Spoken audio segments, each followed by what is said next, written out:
Welcome to Nakava. So, kali ini kita akan ngebahas tentang salah satu konsep paling penting di dunia pemrosesan sinyal. Namanya adalah Discrete Fourier Transformasi. Dan di sini kalian pasti pernah dengar ya tentang spektrum frekuensi, analisis suara, atau filter gambar. Nah, si DFT ini adalah matematika di balik semua itu.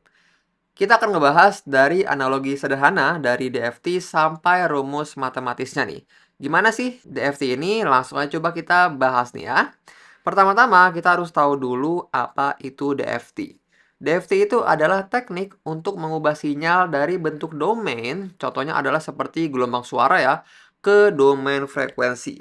Dan di sini coba aku tulis tentang pengertiannya dulu. DFT itu adalah kita ingin merubah domain waktu ke domain frekuensi. Dan tadi contoh dari domain waktu itu adalah gelombang suara ya. Aku tulis di sini contoh aja. Contoh gelombang suara. Dan lalu coba deh bayangin, kalian punya lagu dan si DFT itu bisa memindahkan nada bass, vokal, dan treble menjadi komponen frekuensinya. Jadi si kegunaan dari DFT ini tuh banyak banget. Dia bisa memproses audio, contohnya buat analisis equalizer ya, dan lalu bisa juga buat noise cancellation, dan bisa juga dia buat mengkompres gambar. Jadi si JPEG itu menggunakan konsep mirip DFT. Dan lalu untuk kegunaan telekomunikasi ya, jadi nanti si telekomunikasi ini bisa mengirim data lewat frekuensi tertentu. Karena kan si datanya udah kita rubah ke domain frekuensi ya dengan si DFT ini. Dan lalu bisa juga untuk analisis data, dia menemukan pola periodik dalam data stok atau cuaca.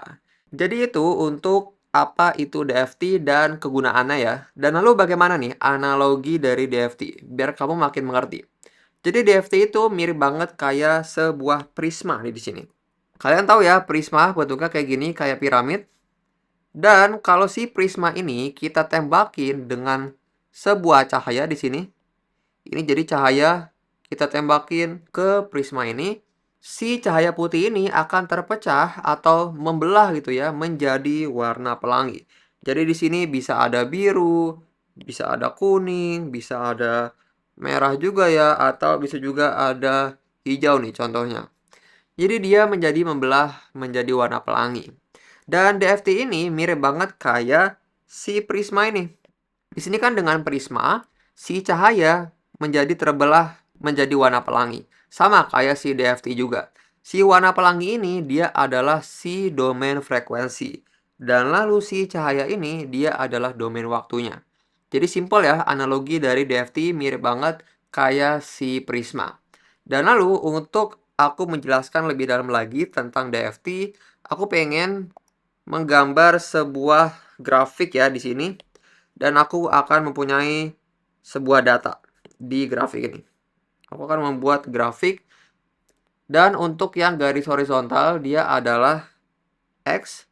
Dan lalu yang vertikal adalah F. Dan lalu untuk si DFT ini, Discrete Fourier Transformasi, aku punya sebuah gelombang di sini. Aku punya sebuah gelombang yang mana dia ini data-datanya adalah mulai dari data X0, di sini ada X1, dan lalu ada juga X2, dan dia akan sampai data XN di sini. Di sini data XN contohnya. Dan sebenarnya ini belum tentu si gelombangnya menyambung seperti ini ya. Ini contoh aja aku ngasihnya menyambung. Kenapa kok belum tentu menyambung? Karena kita sebenarnya menggunakan data discrete.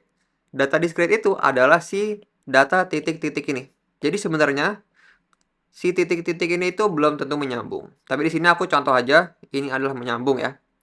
Dan karena ini adalah data discrete, kita bisa memvisualisasi si data discrete ini menggunakan sebuah matriks.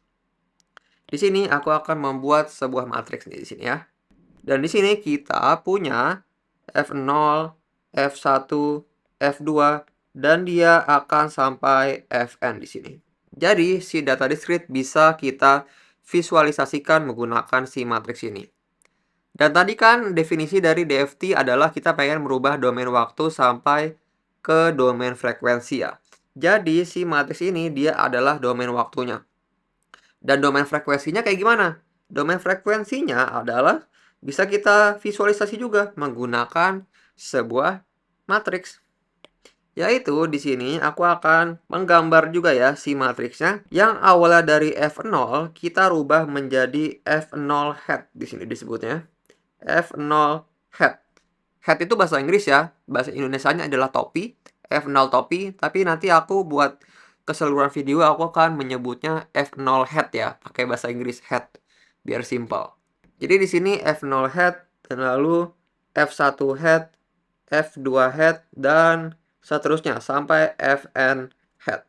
Jadi ini adalah si datanya atau matriksnya yang sudah ada di domain frekuensi. Jadi ini ya, kita bisa memvisualisasi si domain waktu ke domain frekuensi menggunakan si matriks ini. Dan pertanyaannya bagaimana matematisnya ya kan? Bagaimana rumus matematisnya untuk kita bisa merubah si data ini ke data yang frekuensi ini. Di sini aku akan tulis rumusnya.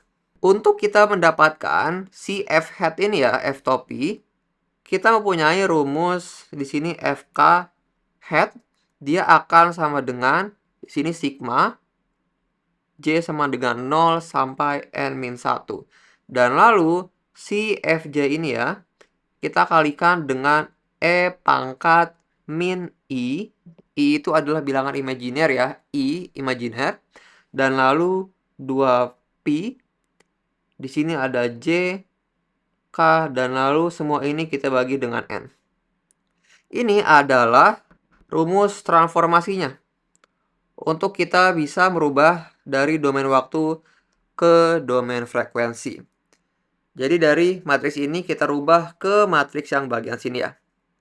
Dan kalau misalkan kita sudah merubah dari domain waktu ke domain frekuensi, kita juga pengen kan dari si domain frekuensi ini kita balik ini ke domain waktu, ya kan?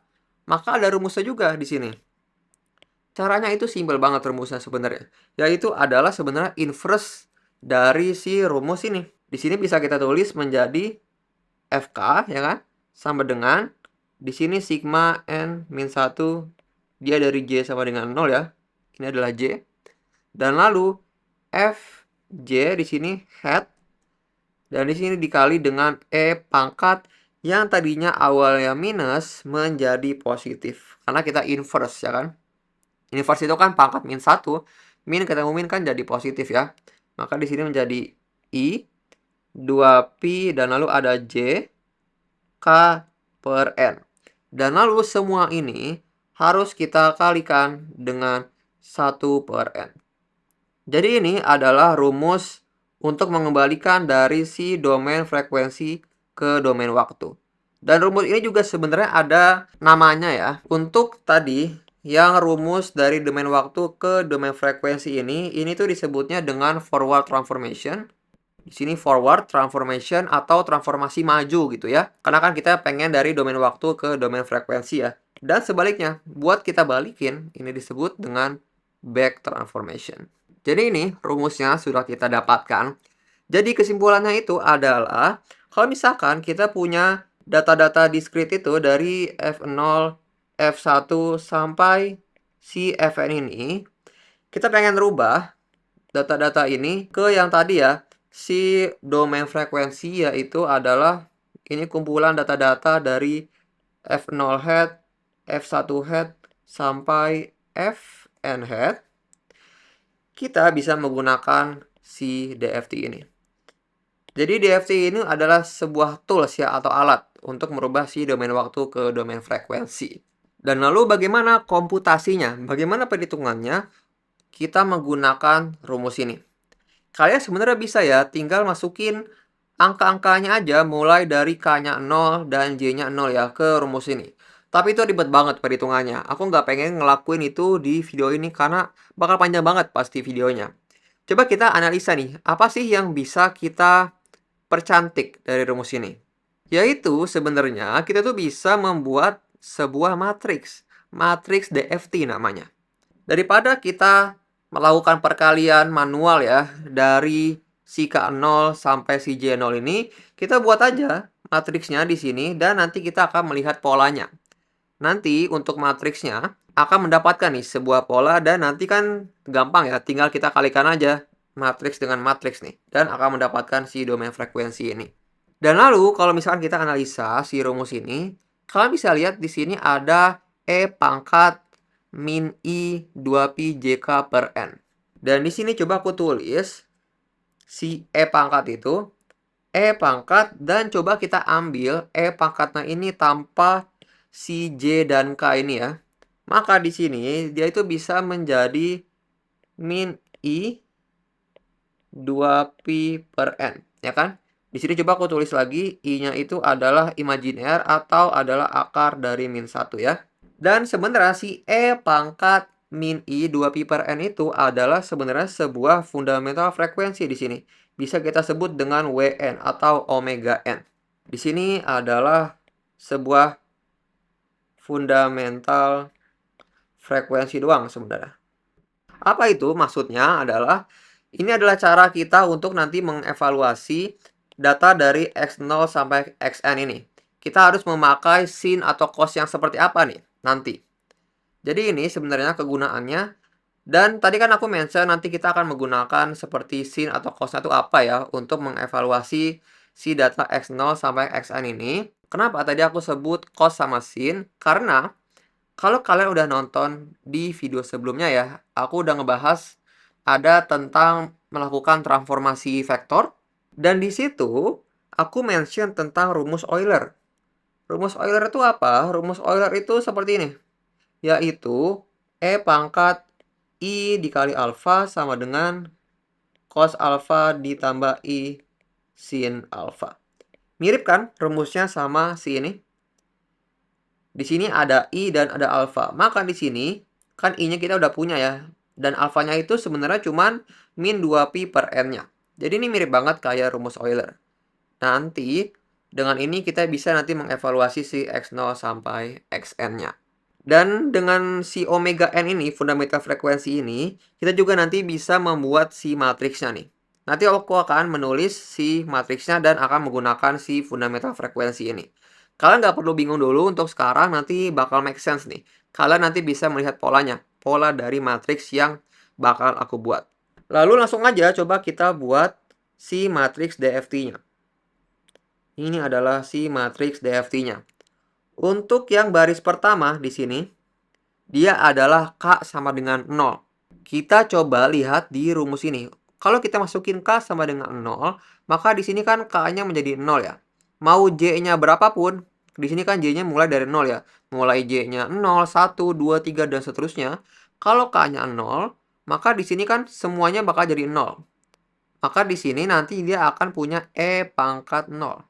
E pangkat 0 itu sama dengan 1, ya kan? Maka di sini bisa kita langsung tulis sebenarnya. Dia adalah 1. Dan lalu buat yang di bagian sini, untuk yang kolom 2, dia J-nya akan sama dengan 1 ya. Tapi kan kita tahu tadi K-nya sama dengan 0. Maka di sini dia bakal 1. Dan dia akan 1 terus sampai seterusnya nih. Dia itu akan 1 terus untuk yang baris pertama. Karena si K-nya kan 0 ya. Mau J-nya berapapun, pasti dia bakal 0. Si pangkat dari E-nya ini. Dan selanjutnya, kita lanjut ke baris kedua. Baris kedua, K-nya berarti sama dengan 1 ya. Dan di sini buat yang awal, J-nya sama dengan 0. Karena J sama dengan 0, pasti di sini adalah 1. Dan selanjutnya, di sini adalah K-nya sama dengan 1 dan J-nya itu adalah sama dengan 1. Maka di sini, dia akan menjadikan 1 ya. Dan di sini bisa kita tulis menjadi WN. Jadi cuman WN doang. Di sini aku nulis pakai si fundamental frekuensi ini ya. Kan di sini sebenarnya ada JK ya. Karena si J sama K-nya itu kan sama dengan 1, maka di sini bisa menjadi WN pangkat 1. Dan selanjutnya di sini. Di sini adalah K-nya 1 dan J-nya sama dengan 2. Maka di sini adalah WN pangkat 2. Dapat ya maksudnya? Kenapa bisa pangkat 2? Dan seterusnya di sini dia akan mencapai WN N-1. Jadi ini untuk baris kedua. Baris ketiga di sini, untuk yang pertama dia adalah 1. Ya kan? Karena si J-nya adalah sama dengan 0. Dan selanjutnya di sini, untuk K-nya sama dengan 2 dan Y-nya sama dengan 1. Maka di sini adalah WN pangkat 2, ya kan? Dan untuk yang di bagian sini adalah K-nya sama dengan 2 dan Y-nya sama dengan 2. Maka di sini menjadi WN pangkat 4. Make sense ya? Dan di sini sampai selanjutnya adalah WN 2 dikali N-1. Dan dia berpola, ya kan? Lihat di sini. Pangkat 2, di sini pangkat 2. Dan selanjutnya di sini sampai ke bawah dia akan sama dengan 1. Dan untuk yang di kolom kedua dia tuh akan sampai WN pangkat N-1. Lihat ya polanya. Untuk yang paling kanan dia 1, di sini juga 1. Dan lalu di bagian sini dia adalah N-1. Maka di sini sampai yang di paling bawah ini untuk kolom ketiga dia adalah WN 2 N-1. Polanya terus kayak gitu dan sampai di sini ke bawah dan di sini juga ya sampai yang paling ujung kanan bawah dia akan mencapai WN N-1 pangkat 2. Jadi kita udah punya deh si matriks DFT-nya. Jadi ini adalah matriks DFT. Kita bisa mengalihkan si data yang ada di domain waktu dengan matriks DFT dan nanti dia akan mendapatkan domain frekuensinya. Jadi ini sebenarnya discrete Fourier transformasi. Simple nggak menurut kalian? Coba kalian tonton lagi dari awal ya kalau kalian masih bingung. Sebenarnya ini simple banget. Kita punya rumus ini, forward transformasi untuk merubah dari domain waktu ke domain frekuensi. Dan lalu kita punya yang back transformasi untuk kita ngebalikin dari domain frekuensi ke domain waktu. Jadi ini untuk DFT dan sebenarnya komputasi dari DFT itu berat banget. Karena kompleksitas dari si discrete Fourier transformasi itu bisa mencapai big O dari N pangkat 2. Dan ini tuh berat banget. Karena kan di sini kita punya perkalian matriks dan ini bisa mencapai kompleksitas big O dari N pangkat 2. Dan ada cara efisiennya disebut dengan FFT, yaitu adalah Fast Fourier Transformation. Di sini Fast FT-nya adalah Fourier Transformation. Dan kompleksitas dari FFT ini adalah big O dari N log N. Jadi ringan banget nih. Kalau discrete Fourier transformasi, dia adalah N pangkat 2. Dan untuk FFT ini, dia adalah N log N. Dan sebenarnya FFT ini adalah sama persis kayak discrete Fourier transformasi. Bedanya adalah ini lebih efisien dan lebih cepat. Ini beda di algoritmanya aja. Tapi konsep dari matematisnya itu sama. Persis kayak discrete Fourier transformasi. Jadi FFT ini adalah cuma sebuah cara kita mengkomputasi DFT dengan cara yang lebih efisien. Jadi itu adalah FFT. Dan kita juga udah ngerti ya tentang DFT. Tadi di awal aku udah ngebahas tentang apa itu DFT, kegunaannya, dan lalu analoginya ya. Dan kita juga udah tahu rumus dari DFT. Forward transformasi dan back transformasi. Dan di sini kita juga sudah membuat matriks dari DFT-nya. So, gitu aja tentang video kali ini ngebahas tentang discrete Fourier transformasi. See you in the next video. Thank you.